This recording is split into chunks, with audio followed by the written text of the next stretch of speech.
but it was filling your cup such that you pour from the saucer.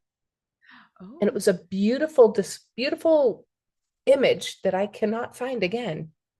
But it was because when you pour from the cup, your cup still empties out. Mhm, mhm.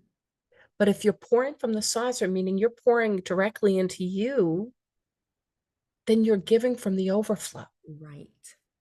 And that is so critical because you're never giving from a place of resentment or that feeling.